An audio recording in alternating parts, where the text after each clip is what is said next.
ایک دن حضور سیر کرتے ہوئے باہر تشریف لے گئے. وہاں ایک قافلے نے پڑاؤ کیا ہوا تھا اور ان کے وہاں اونٹ چل رہے تھے. ایک سرخ رنگ کا اونٹ حضور کو پسند آ گیا. قافلے والوں سے کہا کہ بیچتے ہو؟ انہوں نے کہا جی ہم بیچتے ہیں. کتنے کا بیچتے ہو؟ کہا اتنے کا. سودا طے ہو گیا. حضور فرمایا میں تاجرانہ غرض سے تو آیا نہیں تھا، میں تو سیر کے لیے آیا.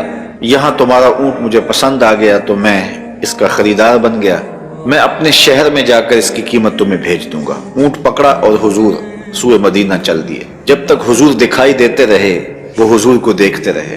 جب نظروں سے اوجھل ہو گئے تو دل پہ ہاتھ رکھ کے کھڑے ہو گئے. تھوڑی دیر کے بعد جب سکتے سے باہر آئے تو ایک دوسرے سے پوچھنے لگے کہ ایک شخص آیا اور وہ تم سے اونٹ لے گیا. تم نے نہ اس کا پتہ پوچھا، نہ کوئی اس نے ضامن دیا، اور نہ تم میں سے اسے کوئی جانتا ہے.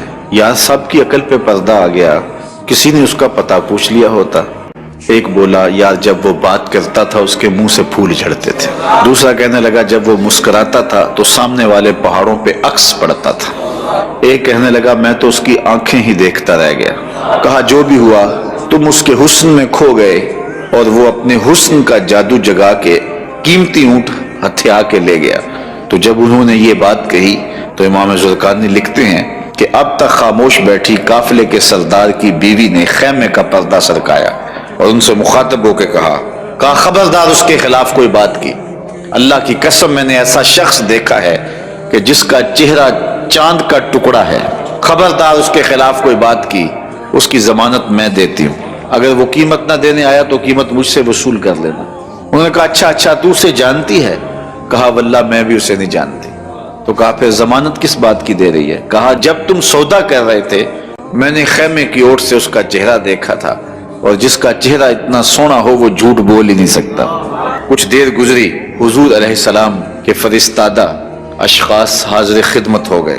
تو ایک شخص آیا جس نے کہا کہ میں رسول کریم صلی اللہ علیہ وسلم کا قاصد ہوں اور حضور نے مجھے تمہاری جانب بھیجا ہے، اور یہ لو کھجوریں، ان سے اپنی قیمت پوری کر لو، اور یہ کھجوریں حضور نے تمہاری ضیافت کے لیے بھیجی.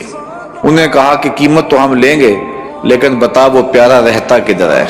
انہوں نے کہا کہ وہی یہ کھجوروں کے جو جھنڈ دکھائی دیتے ہیں یہی اس محبوب کا ڈیرا ہے. امام زرقانی لکھتے ہیں کہ سارا قافلہ اٹھا اور حضور کے قدموں میں جا کے بیٹھ گیا.